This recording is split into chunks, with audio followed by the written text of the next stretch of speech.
साफ नहीं हो पाई है। आवाम निर्णायक भूमिका में है, किसको वोट मिले हैं, भीड़ कहां पर कितनी तब्दील हुई है, तमाम सवाल बरकरार हैं।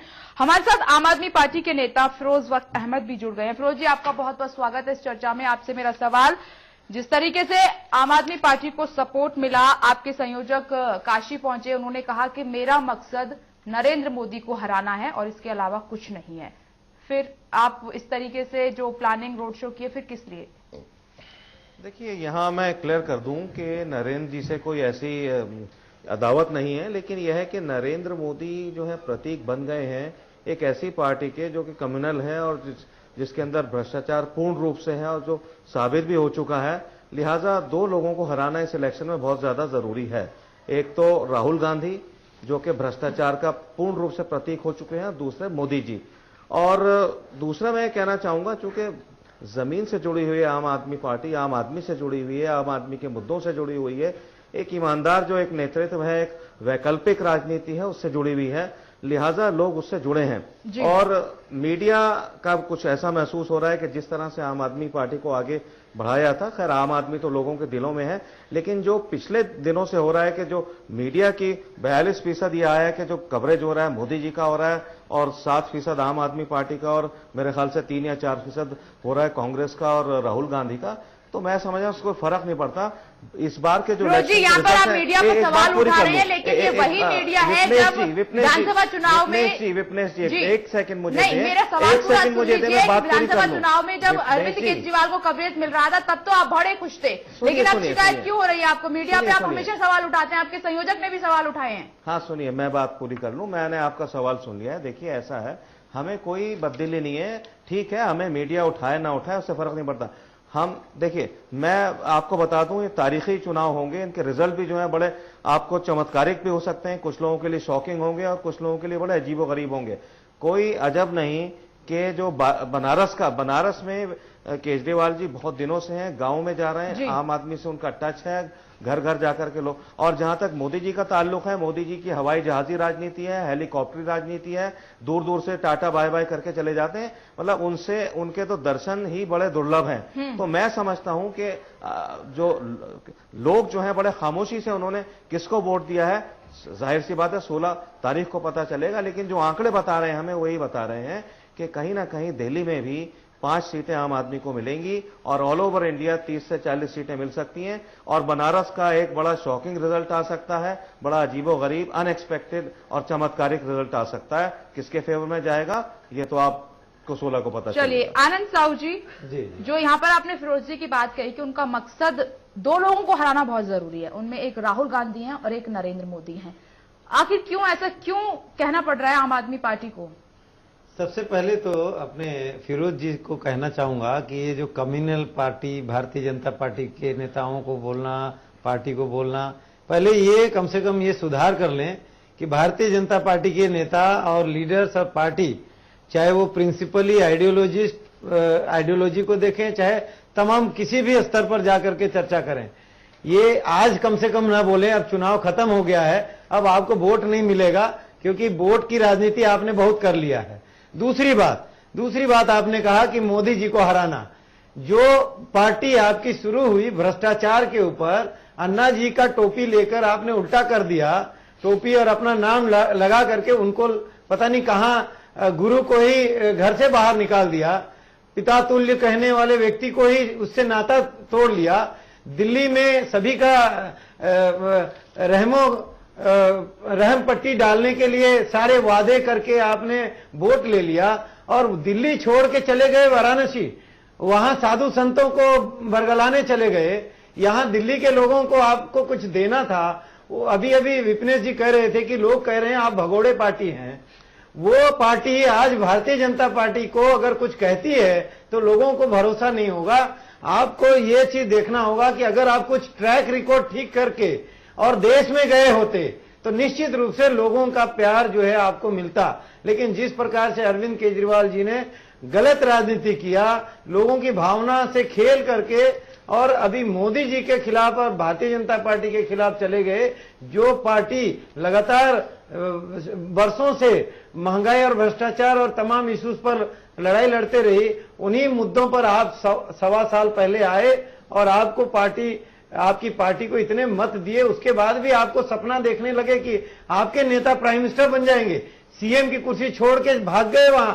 ये बहुत गलत किया है आपने। और दूसरी बात, यहाँ ये सपना मत देखिए, आपको शायद पता नहीं होगा, नरेंद्र मोदी जी कम से कम 5 लाख वोट से जीतने वाले हैं, क्योंकि वहां आपको पता नहीं है 17 लाख वोट है, और 17 लाख में करीब करीब मुझे जो लग रहा है करीब 10 से 11 लाख वोटिंग हो रहा है, और उसमें आप समझ लीजिए कि कम से कम 5 लाख का मार्जिन से भारतीय जनता पार्टी के प्रधानमंत्री के उम्मीदवार जीतेंगे, क्योंकि लोगों को प्रधानमंत्री चाहिए। चलिए, मैं वहाँ वोट काटने वाला पार्टी नहीं चाहिए, लोगों के दिलों को तोड़ने वाला पार्टी नहीं चाहिए। प्रदीप जी, बड़ा खामोश, बड़ी विडंबना है यहाँ पर। आपने कांग्रेस का हाल देखा, कितने साल देश की आवाम ने उन्हें मौका दिया, सत्ता में रखा, बाकायदा अपनी सर आंखों पर रखा, लेकिन क्या किया? महंगाई मिली, भ्रष्टाचार मिला, घोटाले मिले, शायद विश्वास इस बार ना बना पाए। और दूसरी तरफ भी नई नवेली दुल्हन है आम आदमी पार्टी, उन्होंने चमत्कार कर दिया दिल्ली में, और उसके बाद क्या किया वो भी आपने देखा।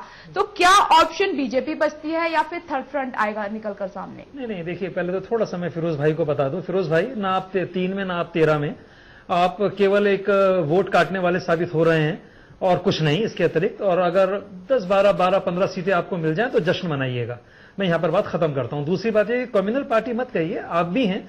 आपका अभी शायद वोटिंग से सर 2 दिन पहले को उलेमा ने वाराणसी के कहा कि भाई आप झाड़ू पर वोट डालिए।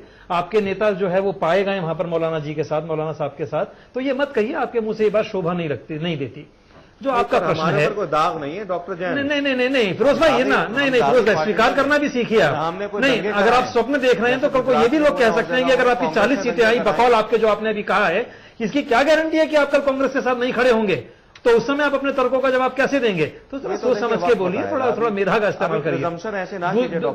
दूसरी बात जो आपने ये कहा है थर्ड फ्रंट, विपिन, जानना चाहता हूं थर्ड फ्रंट है कहां और उसका नेता कौन है? क्या कोई है, कोई एग्जिस्ट करता है? आज 3 दिन पहले, 4 दिन पहले, 16 तारीख को हमारा रिजल्ट आने वाला है, वो थर्ड फ्रंट है कहां? और स्थिति तो तब चमत्कारपूर्ण होगी, जैसा कि आप एग्जिट पोल में देख के आया हूं। मायावती को मिल रही है 12 सीटें, मुलायम सिंह को मिल रही है 11 सीटें।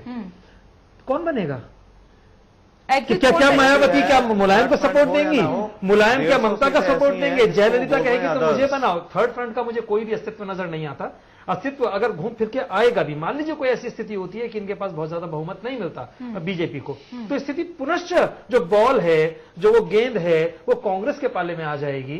कांग्रेस स्वयं अपना एक लीडर खड़ा करके, या वो उनमें से किसी में एक फुट डालने का प्रयास करेगी कि मायावती दलित नेता हैं, कोई दलित कार्ड, तो दलित के नाम पर या मीरा कुमार के नाम पर यदि वो सीमा से जीत जाती हैं तो उसके नाम पर वो कोई कार्ड खेल सकती हैं। किसी मुस्लिम कैंडिडेट को आगे करके किसी और फ्रंट के नेता का, किसी और पार्टी के नेता का कांग्रेस उसको सपोर्ट कर सकती है और 1-1.5 साल बाद सपोर्ट वो खींच सकती है, जैसे कि उसकी आदत है। तो ये स्थिति तो हो सकती है। आज की तारीख में थर्ड फ्रंट की मुझे कोई उम्मीद दूर दूर तक नजर नहीं आती।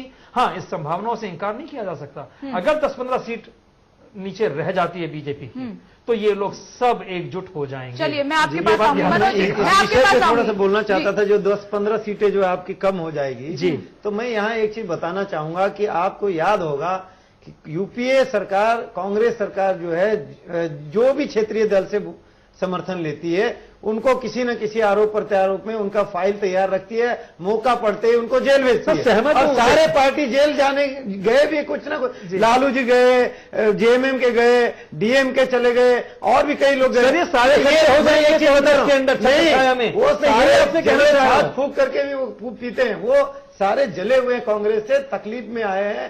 कांग्रेस मुक्त जो मोदी जी इसीलिए कहा है। नहीं साहू जी, ऐसे नहीं कहा। क्या मायावती बीजेपी को दे देंगी? मैं एक लेके चलता हूं।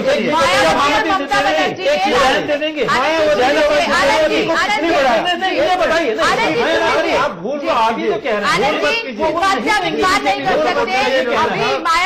भारतीय जनता पार्टी नहीं, क्या मायावती सपोर्ट कर देंगी? सर, अगर कोई डील हो रही है तो आप मुझे बता दीजिए। कि आपने अभी देखा होगा 3 देवियों में से 2 की स्टेटमेंट आ चुकी है। उन्होंने कहा है कि किसी भी हालत में आपको समर्थन नहीं देंगे। सर, मुलायम भी नहीं देंगे, मुलायम नहीं देंगे, लालू नहीं देंगे, लालू कह चुके हैं। देखिए, आप मुझे ना बता दीजिए कि 10 सीटें आपको कौन देगा, मैं बताइए, जानना चाहता हूँ। देखिए, मैं बता रहा हूँ, असम में सीटें नहीं आएंगी, आंध्रा में नहीं आएंगी, केरल में नहीं आएंगी, YSR रेड्डी जगह तमिलनाडु में 10 सीटें आ जाएंगी उनकी। एक बार बताइए। नहीं, मुझे बताइए ना, कांग्रेस का दुबड़ा साफ है वहाँ। मैं गया हूँ वहाँ, कितने लोग लड़ रहे हैं, आप ये भी तो देखिए। नहीं हुआ ऐसा, वही राज्य है जहाँ से सर्वाधिक सीट कांग्रेस लाई थी। और यूसुफ साहब, मैं बता रहा हूँ आपको, वहाँ बिल्कुल बुरा हाल है कांग्रेस की। तेलंगाना में भी वही हालत है, सीमांध्र में भी, क्योंकि गलतियां उन्होंने की है। सीमांध्र चाहे वो तेलंगाना की सीट तो देखिए कांग्रेस पर जाएंगी, तेलंगाना और सीमांध्र की जो जरूर मैं ये मानता हूं कि उसके अंदर एनडीए आ सकता है। कल को उसमें कौन कौन जुड़ जाएगा हमारे साथ, इनकार नहीं किया जा सकता कि पश्चिम सीमांध्र बंगाल में भी बीजेपी बहुत बुरी स्थिति में है। अभी एग्जिट पोल मैंने एक देखा है, उसमें एक सीट बीजेपी को मिलती वहां दिखाई दे रही है, टीएमसी बहुत ज्यादा ऊपर है। मनोज जी, आपने कहा जा रहा है कि जिस तरीके से कि बीजेपी को अगर बहुमत नहीं मिला, इतनी सीटें कम आई, तो कैसे सरकार बनेगी, क्योंकि जोड़ तोड़ में मुझे लग नहीं रहा कि क्षेत्रीय पार्टियां नरेंद्र मोदी को पसंद कर पाएंगी। देखिए, जैसे एक सांप्रदायिकता का मुद्दा इस देश में है ना, वैसे ही एक गैर कांग्रेसवाद का मुद्दा इस देश में भी है। देश में तमाम राजनीतिक दल ऐसे हैं क्षेत्रीय जो गैर कांग्रेसवाद के नाम पर एकजुट होते हैं और अपने अपने नए नए समीकरण बनाते रहते हैं। अक्सर इस तरह के प्रयोग गैर कांग्रेसवाद के नाम पर हुए हैं। उसमें नवीन पटनायक, हरियाणा में आ जाइए चौटाला जी की पार्टी, टीडीपी साथ बीजेपी की आ गई, ठीक है, टीआरएस का भरोसा नहीं, ठीक है, और उधर जयललिता, उनका भी कांग्रेस से 36 का आंकड़ा रहा है, हालांकि पूर्व में जा चुकी है साथ में, लेकिन कहीं ना कहीं कुछ वैचारिक मुद्दों पे वो बीजेपी के साथ खड़ी दिखती हैं। तो कई दल ऐसे हैं जो गैर कांग्रेसवाद के नाम पर बीजेपी के साथ आ सकते हैं।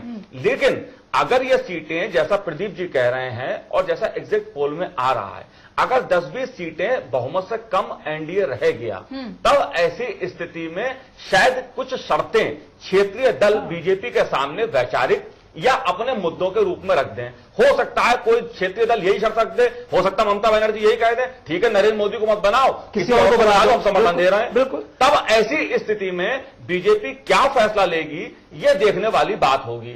इसलिए 16 मई को हमें एक एक सीट का इंतजार करना पड़ेगा कि बीजेपी कितनी सीटें जीतती है, एनडीए कितने सीटें जीतता है, उसके बाद ही कुछ स्थिति स्पष्ट हो देखिए पाएगी। विपनेश, जो मनोज भाई ने बात कही ये बिल्कुल सही बात है कि गैर कांग्रेसवाद का नारा इस देश में है, लेकिन गैर कांग्रेसवाद के नाम पे इस देश में सिर्फ 2 बार सरकार बनी है। एक 1977 में जब इमरजेंसी लगी थी, तब भारतीय जनसंघ, जनता पार्टी, तमाम पार्टियों ने मिलकर जनता पार्टी बनाई थी, सब एक हो गए थे। 2.5 साल वो सरकार चली, 2 प्रधानमंत्री हुए, मोरारजी देसाई और बाद में चौधरी चरण सिंह, उसके बाद हुआ। दूसरा गैर कांग्रेसवाद आया 1989 में, जब वीपी सिंह प्रधानमंत्री बने। उसके बाद गैर कांग्रेसवाद का मुद्दा खत्म हो गया। उसको वैसे जोड़ दूं मैं, एनडीए को भी अगर आप देखें तो जितने दलों ने समर्थन दिया वो सब वो दल थे जो अपने अपने राज्यों में कांग्रेस से लड़ते हैं, बीजेपी से नहीं। चाहे नवीन पटनायक हो, चाहे तेलुगु देशम पार्टी। 96 में अटल बिहारी वाजपेयी को बहुमत नहीं मिल पाया, 13 दिन उनकी सरकार रही, बहुमत साबित नहीं कर पाए, वो नौबत ही नहीं आई, किसी ने हाथ नहीं लगाया। 1998 में जब कॉमन मिनिमम प्रोग्राम के तहत सरकार बनाई गई, वो था, तब तक कांग्रेस केंद्र में गठबंधन की राजनीति नहीं करती थी। 2003 में शिमला चिंतन शिविर के बाद कांग्रेस ने लाइन अपनी चेंज की और कहा कि अब हम गठबंधन की राजनीति करेंगे केंद्र में। तो उसके बाद इस देश में दो फ्रंट की राजनीति हो गई, या तो एनडीए या यूपीए। तीसरे फ्रंट की जो बात चल रही थी, अभी प्रदीप जान जी कह रहे थे, है कहां? बिल्कुल नहीं है। लेकिन आप याद कीजिए 1989 में चुनाव के बाद तीसरा मोर्चा बना, राष्ट्रीय मोर्चा, वाम मोर्चा में सरकार बनी। 1996 में भी जो तीसरा मोर्चा यूनाइटेड फ्रंट बना था, वो जब अटल बिहारी वाजपेयी समर्थन नहीं जुटा पाए, बहुमत नहीं जुटा पाए, उसके बाद बना था। उसके बाद सब दल मिलकर बैठे, उन्होंने यूनाइटेड फ्रंट बनाया। इस बार तीसरे मोर्चे की संभावनाएं बहुत कम है, बहुत कम है, लेकिन उससे इनकार नहीं किया जा सकता। इस बार संभावना क्या है कि जो एक कांग्रेस के पास एक पैतरा है, 2 बार, क्योंकि कांग्रेस ने लगातार सरकार बनाई अपने सहयोगी दलों के साथ और कांग्रेस का प्रधानमंत्री रहा है। इस बार यह हो सकता है कि तीसरे मोर्चे के बजाय कांग्रेस यूपीए का दायरा बढ़ाए, या जैसे 2-3 मुख्यमंत्रियों ने मिलकर फेडरल फ्रंट एक बनाया है, जिसमें ममता बनर्जी हैं, नवीन पटनायक हैं, शायद जयललिता भी हैं, एक आध मुख्यमंत्री और हैं। तो वो उनके बनाने के बाद, और कांग्रेस ये कहे भाई हम अपने सहयोगी दलों में से किसी को प्रधानमंत्री बना देंगे, तो उसके पीछे लोग एलाइज हो जाएंगे और कांग्रेस इन ब्लॉक सपोर्ट देगी, सरकार में शामिल नहीं होगी। ये पासा कांग्रेस फेंक सकती है। नाम रहेगा यूपीए 3 और प्रधानमंत्री रहेगा नॉन कांग्रेसी, क्योंकि इस बात की संभावनाएं बहुत कम है। अगर बीजेपी के पास 15-20 सीटों की कमी पड़ती है तो नरेंद्र मोदी का नाम पे नहीं आएगा। और जहां तक बात है जयललिता या ममता या मायावती की, मायावती और ममता बनर्जी दोनों ने अभी तक ये बात कहिए कि हम बीजेपी को समर्थन नहीं देंगे किसी कीमत पर। मेरा सवाल मोदी की ये बात इसी नहीं से जुड़ा कहिए। हुआ था। मेरा सवाल बीजेपी। यही था कि यहाँ पर देश में अगर देखा जाए तो हमने काफी लोगों के मुंह से ये सुना कि हम नरेंद्र मोदी के नाम पर वोट दे रहे हैं, वोटिंग करेंगे, लेकिन अगर ऐसा नहीं हुआ, अगर इन पर बहुमत नहीं आया, क्षेत्रीय पार्टियों ने कहा कि हम नरेंद्र मोदी के नाम पर नहीं आएंगे, अगर कोई और होता है तो ये कितना